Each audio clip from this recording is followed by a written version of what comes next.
We're indeed honored to have as our special guest this evening in this exclusive interview the Minister of Education, Senator Nigel Carty. We will speak tonight of the ongoing saga at the Basseterre High School. Of course, it's the oldest institution in the Federation of St. Kitts Nevis, and it seems as if this saga has been going on forever. Welcome, Minister.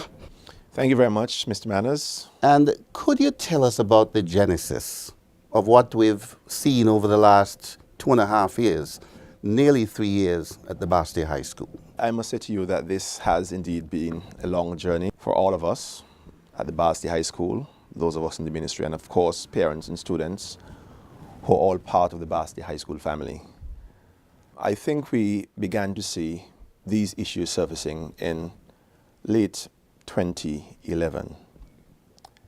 And in early 2012, after persistent reports by the principal who had taken over the position in September of 2011, we brought in Dr. Milton Whitaker to do some investigative work because there was the concern by one teacher that in the biology lab at the school, that was the whole genesis of it, the biology lab of the Basseterre High School, who was reporting that she was experiencing some symptoms. At some point, it was also said that on the eastern campus of the school, where some materials had been transferred from these labs on the western campus, that students and teachers were also experiencing some ill effects.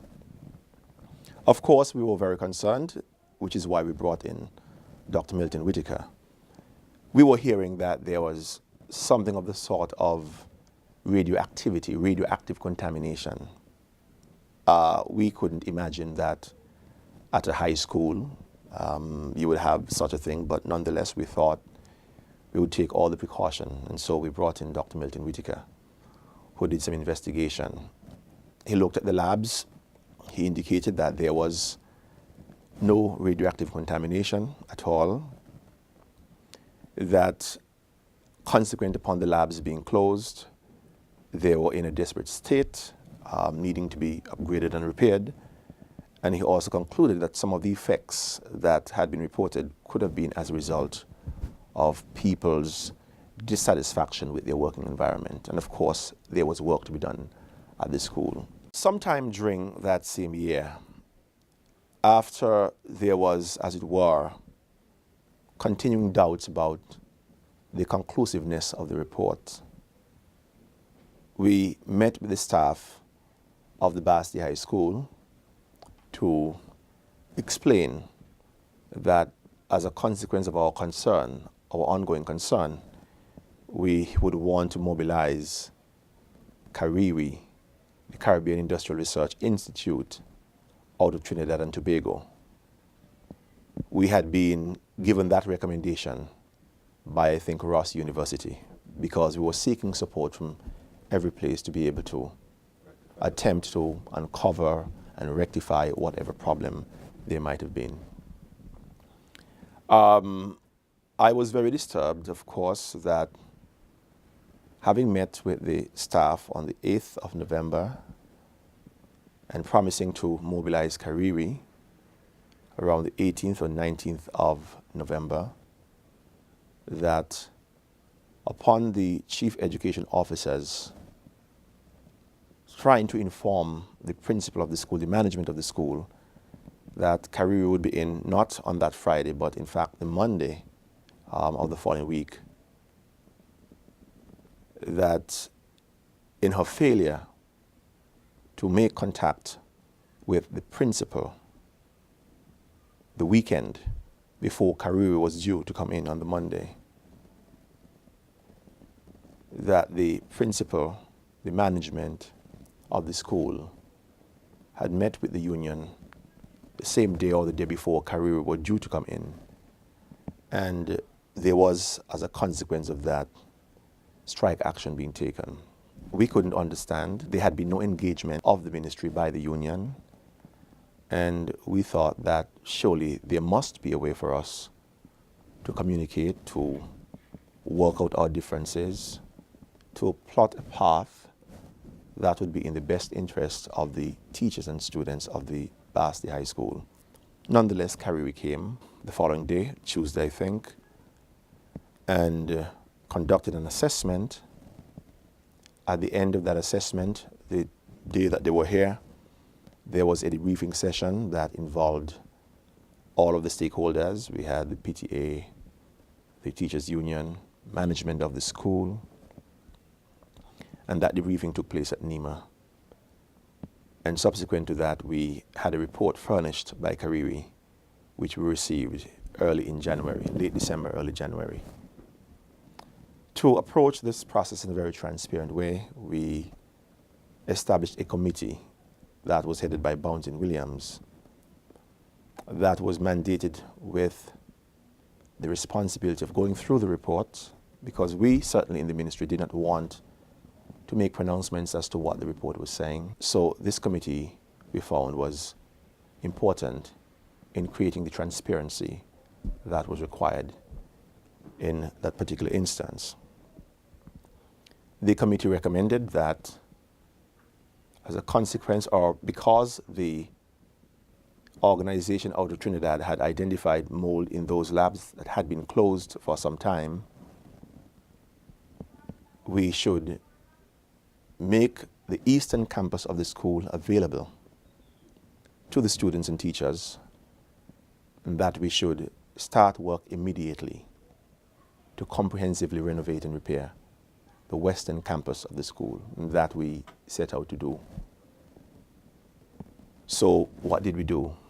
We stripped the labs, took out all of the wooden materials, take off their roofs, power washed the buildings, treated them, painted them, did everything that we were told to do. And we also engaged Public Works to see about the complete renovation and reconditioning of the septic tanks. We had new septic tanks built, new piping put in. We had professional cleaning done of all the rooms in the school on the western campus at that time. And while that was going on, school was taking place on the eastern campus of the school compound. There was never any issue raised as to the eastern campus, apart from the integrated science lab, where it was alleged that some materials, maybe furniture, had been transferred from the west to the east. I recall in that same year, the ministry had to communicate with the Caribbean Examinations Council to basically indicate that the students' reports, their school-based assessments, could not have been made available to CXC for their evaluation because they had been in a lab which someone was saying was contaminated with some kind of radioactive material. Of course, CXC was understanding, but at the same time, they demanded a new approach because certainly they must have been concerned for those things that they were hearing and their inability to get their hands on the materials, which are so critical to evaluating the student work and giving them their qualification at the end of the day. So that was the genesis of all of that. The major reconstruction and renovation on the western campus of the school, which, by the way, involved the construction of a 6-classroom block to facilitate additional space for the students and a duplex office for the deputy principal. All of this was done. School started out in September of 2013, sorry. And around October or November of that same year, first term after reoccupancy, we were written to by the management of the school indicating that there were 4 or 5 teachers who were again experiencing symptoms. We had seen a medical report from one medical doctor. We had asked for evidence of what was happening and whether what was happening was linked to the school. We met with the principal and members of a team. And then early in January, following year, 2014, in fact, this year, we met again with the principal, members of a team, members from the health department and the multipurpose laboratory to listen to the concerns and immediately dispatch the team of professionals to again do any necessary investigation at the school and around the school. There was nothing that was particularly evident.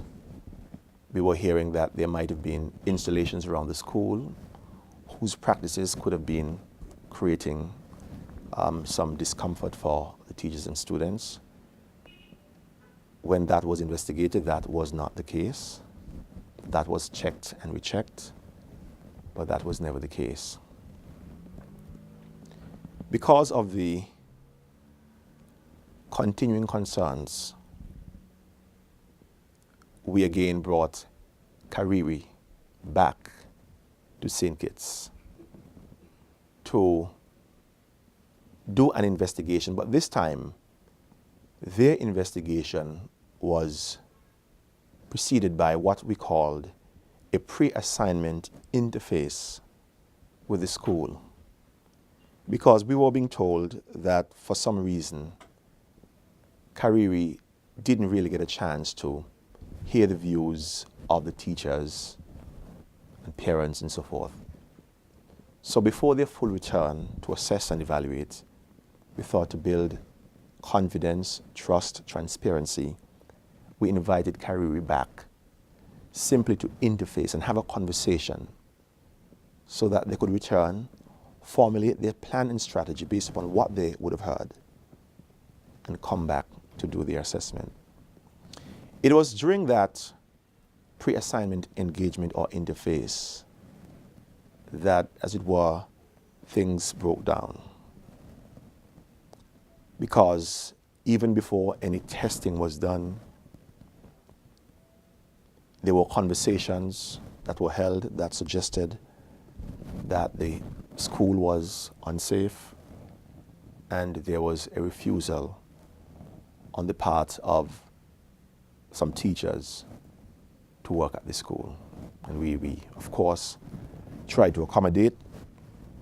We instituted a shift system at the Washington Archibald High School so that one set of students would attend school in the early morning up until 1 or 1:30, and in the latter part of the day, we would have the Basseterre High School students and their teachers. While all of that was going on, we again brought Kariri to St. Kitts. And on this occasion as well, we brought CAFA, the Caribbean Public Health Agency, because one of the very important recommendations that Kariri made was that we should seek the intervention of a public health agency, because it was not right for management of schools, certainly, to be making its own pronouncements on matters to do with public health.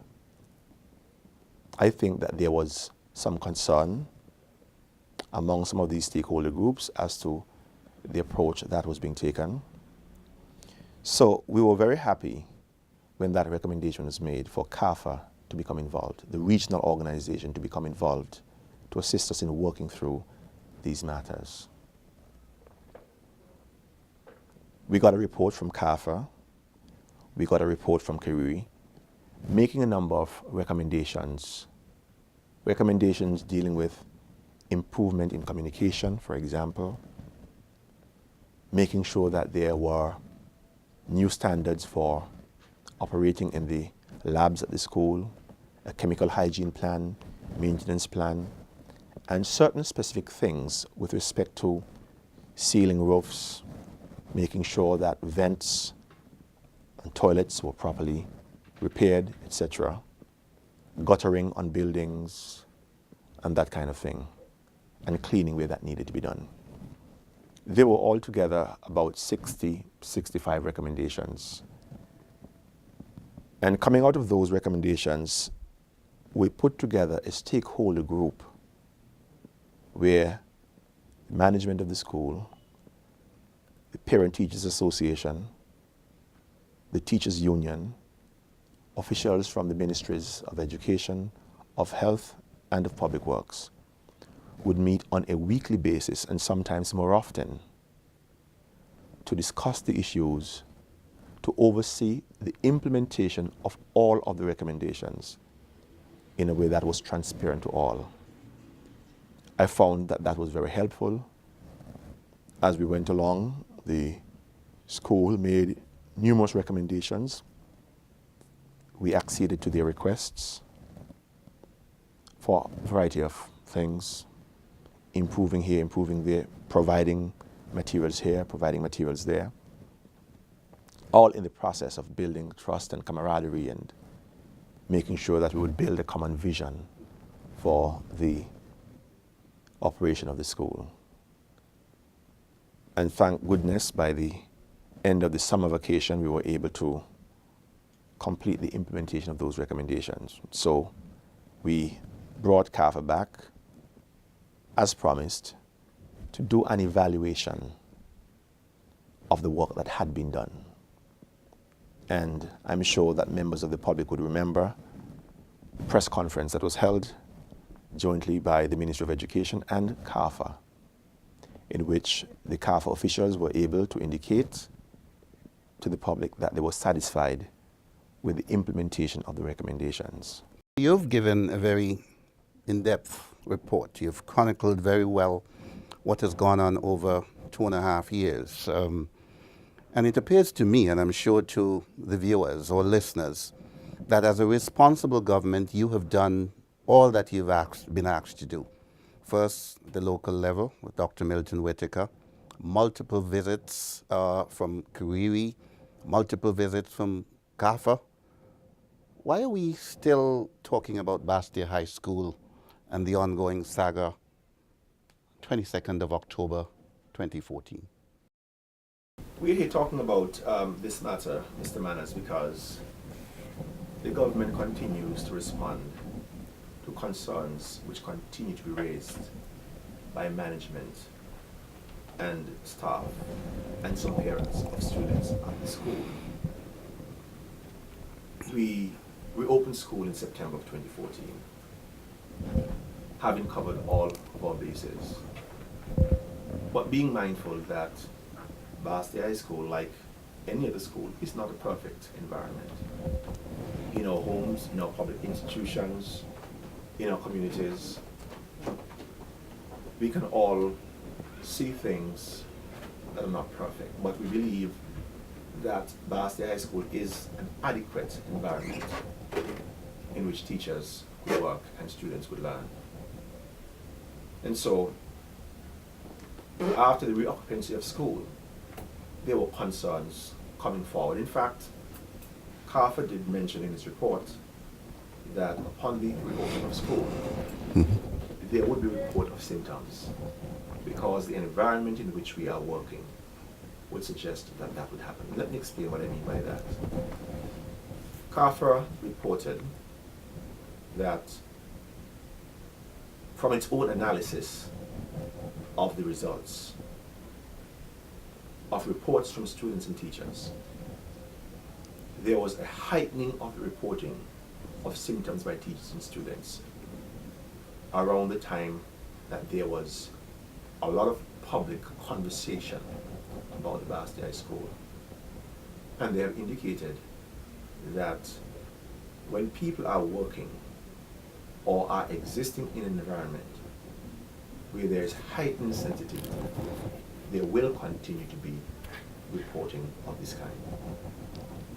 And so they indicated to us that yes, there will be reports, but they will diminish Over time. Mm-hmm. One of the critical recommendations made was the placement of a nurse at the Basseterre High School. And I am grateful to CAFA for that recommendation because it is through that system with a professional, experienced nurse, as they do recommend, we have been able to catalog the reports that are being made. When the nurse sees the need to refer a teacher or a student to a doctor, that happens. When there's need for a follow-up visit, when there's need to contact a parent, the nurse does that. And that has been working very, very well. We received a report from the health department, a report written by one of the senior nurses in charge of community health, and a report vetted by the doctor responsible for community health services and the epidemiologist at the health department. That report essentially documents that there has been a reduction in the number of reports made by students, that there have been only 11 repeaters in respect of reporting. That is, there are only 11 persons who have sought her attention more than once, and that over that same 6-week period since school has opened, there have been 7 referrals to medical doctors. That is the evidence that we have before us. And the recommendations that were made coming from that assessment was for those persons who are asthmatic to be properly and carefully monitored going forward. That report was delivered and explained to all of us in our meeting on Friday, because we do continue to meet on Fridays. We have been meeting every Friday, and I want to reiterate this. We have been meeting every Friday with the school's management, the Parent Teachers Association, the PTA, the union, and officials from health and public works over a 3.5 to 4 month period now, every single Friday, and sometimes in between. So you have adhered to, one of the organizations recommended that you establish communication channels. You have adhered to those. In fact, both Kariri and CAFA saw that recommendation as being important because they saw a breakdown in communication as being one of the driving forces behind all of what is happening. So it was important for us as leaders in the ministry to establish that protocol and to adhere to it. How have you kept the general public in the loop? We have from time to time made press releases, joint press releases. We agreed as a stakeholder group that we would avoid going into the media on our own, making our own statements here and there. And so we have had limited direct communication with the public, but we have communicated from time to time through press releases. We've also used the education media unit to document, catalog what's happening, and to ensure that that information is put in the media, television, social media, and so forth. And we have made ourselves available from time to time to media persons who might have called to ask for clarification. We have had parent-teachers meeting, inviting parents to update them as to what we were doing. I remember when we got those reports and we were able to consolidate the recommendations. We established or created a long list of those recommendations and gave them to parents at one of our meetings, and we were able to discuss what the recommendations meant. before school opened, we called parents. Since school has reopened, we've called parents together to discuss reports which we have received, and we've had media coverage for some of those events. So we have tried to make sure that we keep the public in the loop as much as possible. And in keeping the lines of communication open with the management of the school, you're going there tomorrow? I'm going to hold a staff meeting at the Basseterre High School tomorrow to ensure that the additional concerns which they would want to raise could be raised, and we can have dialogue. And we have been doing that. We have been having staff meetings from time to time. We had a staff meeting toward the end of September, roughly 25th, 26th of September. And we're going to meet with them again tomorrow, Thursday. There seemed to be some insinuation when you listen to the talk show circuit, you read the papers, that there are some folks who would like to see the school demolished. It's our oldest institution, 60 years and growing.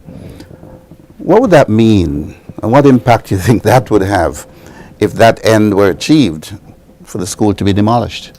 Well, first of all, Mr. Manners, there are institutions all over the world that are hundreds of years. Harvard. Oxford.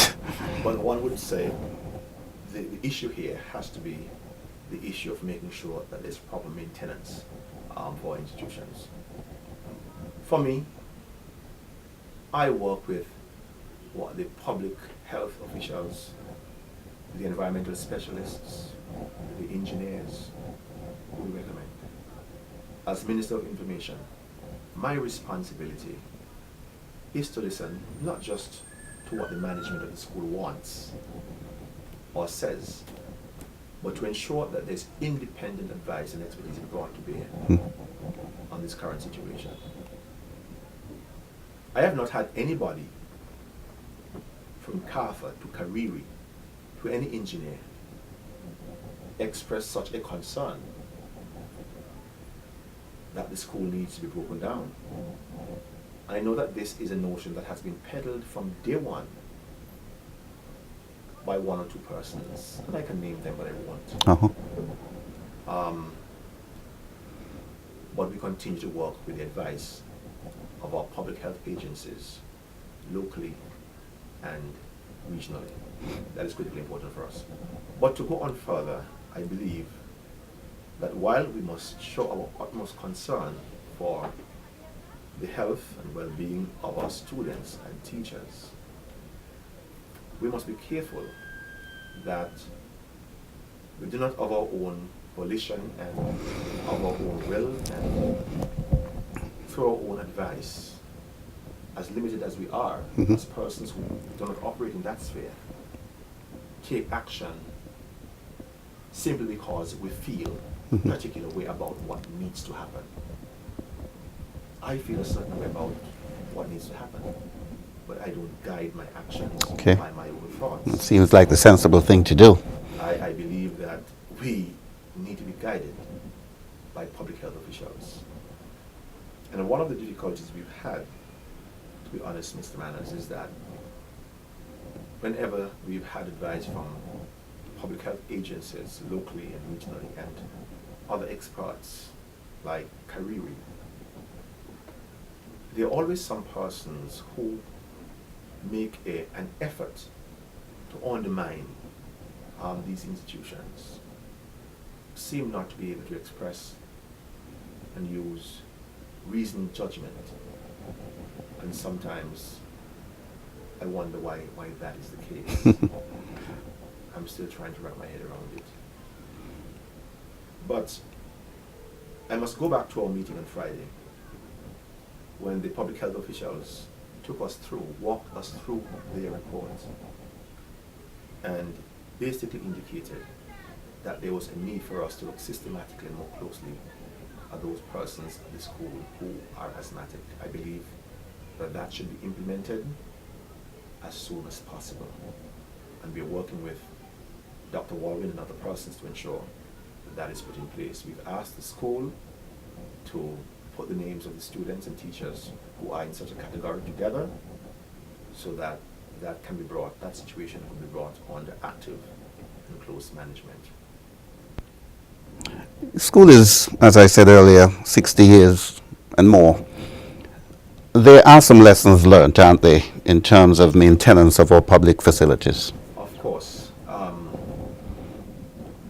Over the last 2 years, I don't think there has been, prior to this time, over the last 25 to 30 years, the kind of investment that we're making in the upgrade and maintenance of our facilities. All of our schools have been touched because we recognize it's critically important to maintain the facilities of our schools. Schools are very difficult things to maintain. Children are playing, they're slamming windows, they're using the bathrooms in ways that make them fall apart very easily. And of course, people in the communities. But sometimes too, there's vandalism. Yeah. So it's a tough job. But we have invested significant amounts of money in the maintenance of our school plants right throughout the length and breadth of this island. At Basseterre High School alone, we have spent in the region of $6 to $7 million. $6 to $7 million. And that, I think, largely excludes the manpower that has been provided by Public Works. Almost constantly, Public Works officials are at the school, workers are at the school, around the clock almost, Sunday to Saturday, making sure that bathrooms are well maintained, making sure that we're taking corrective measures as we see issues arising and things needing to be done. They're there all the time. They have expressed how weary they are becoming. They're becoming burnt out. So too are officials from the Ministry of Health. But we have to keep plodding on. We have to make sure that we attend to the nation's business, as difficult as it may be. Well, we often say that the children are our future. But I see them as not only our future, but our present. Exactly. To our hearts. And one of the things which has struck me about all of this is that while looking out for the welfare of our children, you have, at the same time, looked out for the welfare of our teachers, the people who are charged with giving them an education. Well, we consider the school environment to be a holistic, integrated environment. It consists of students, teachers, and the physical environment. And we care about all of those. And we know that the physical environment is so important because it supports the health and well-being of our teachers and students. We value them equally because they're all human beings. But I believe that in all of this, we must be careful too to ensure that we do not lightly disrupt or take lightly the whole notion of disrupting school in the absence of advice from the requisite or appropriate agencies that speak to the issue of the health environment or the environment of the school. I believe these are matters that really must rest with public health agencies, and that is why, even as we have relied upon our local health agency to analyze and to assess and to evaluate and to report and to take measures, we are also relying on CAFA at the same time so that there is an even higher level of intervention so that we can build transparency and confidence in the process on which we have embarked. So even at this moment, we are awaiting CAFA's response on the results which we have had so far. They will analyze, they'll report back to us, and we take it from there. So I think, Mr. Manners, it's important for us, in whichever sphere we operate, whether we are the Minister of Education, the principal of the school, members of the wider public, we have to have regard for these agencies which have been placed to assist us in cutting through the issues that confront us. One of the very important remarks made by the doctor who was present in our meeting last Friday is that there is an enormous amount of anxiety at the school, and that anxiety does affect people in a real way. When there is so much talk and confusion around the school, then there will be anxiety. And I must say to you that there have been certain persons whom I believe have set themselves on a course to help to create that anxiety. And it is very unfortunate. Very unfortunate, because it is only to the detriment of our students and our teachers and the education system. Ideally, you know, we're coming to the end of October. We've got November, and then school's out early December. Ideally, you would like to see us go through this term and... Well, certainly, as I meet with the Basseterre High School tomorrow, the staff, we would want to hear the other areas of concern. We would want to see how we can deal with those concerns frontally and swiftly. We have noted, for example, that a staff room block and another block where students have classes and where there are other resource rooms, that there are reports of pests being in those buildings. We would want to look at that comprehensively. We would want to see whether it would be of any assistance to the stakeholders to have a return of carriere, to again investigate and see, you know, whether things have improved, whether we have made any progress, and whether that would satisfy stakeholders in terms of our movement forward. So while we focus on the health and well-being of our students and teachers, we must also take a very sensible approach to ensure that there is no unnecessary disruption, that we respond to all of the stakeholders in a way that is appropriate for the situation that we're dealing with. For example, I have had parents who have approached me indicating to me that it is very unfortunate to stand in a meeting where a number of persons are reporting about their children's illness.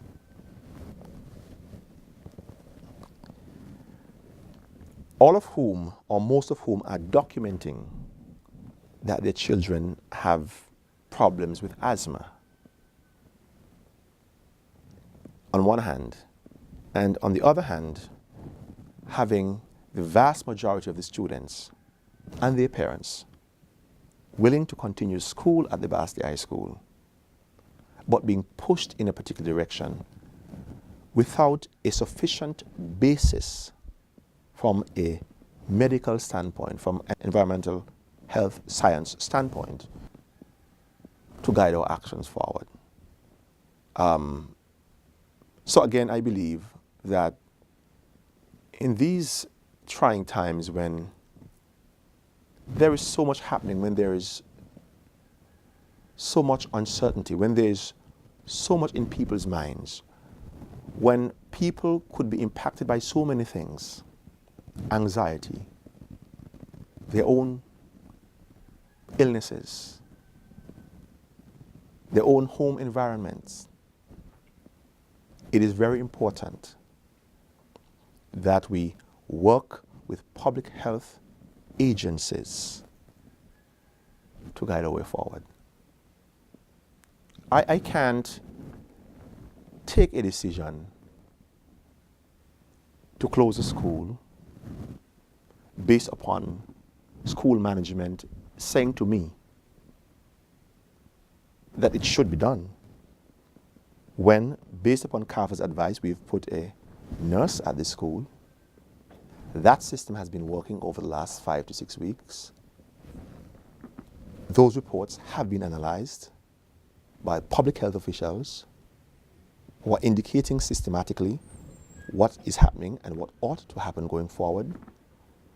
And we have summoned the assistance of CAFA as a backstop and support to build transparency and confidence in the process, to further advise. That is the only responsible thing to do. And the more we talk, the more we have a conversation, particularly if that conversation is irresponsible, I believe the greater the level of anxiety that will be created, and that can have its own impact, as the doctor has indicated to us. So I believe it's important that we work with these organizations. But it's also important that we respond to any concern which is being had by staff and students at the Basseterre High School. It appears to me very clearly that you have done almost everything that has been asked of you over an extended period of time. And of course you mentioned that it's draining on everyone, the ministry, the public works officials and so on. But can you give the public the assurance that despite the long spell that this has taken, that you intend to see this to the finish? Well, Mr. Manners, it's almost 3 years. These issues began to raise their head in 2011, toward the end of 2011. Here we are in 2014. This is just about 3 years. But we have always been focused on the concerns of the students and teachers. We've tried to facilitate in every single way we know. I have never had anybody in the Ministry of Finance turn down any request, despite all the funds we have requested to ensure that we do all that we can do at the Basseterre High School. $7 million by my estimate, and that I think is a modest estimate. And so I believe it's important because education is so important, and because health is so critical, not only to individuals but to the lifeblood of our nation. It is critical that all of the agencies that are involved, education and health and public works, do all that is required reasonably to take this through to the finish. It must be followed through on. Successful completion. Thank you very much, Mr. Minister. Thank you very much, Mr. Manners. It has been my pleasure to speak with the Minister of Education, Senator Nigel Carty, who so ably, so soberly has explained to us what's happening at the Basseterre High School and the hope that we'll meet very shortly to a resolution pleasing to everyone. Good evening and thank you for viewing.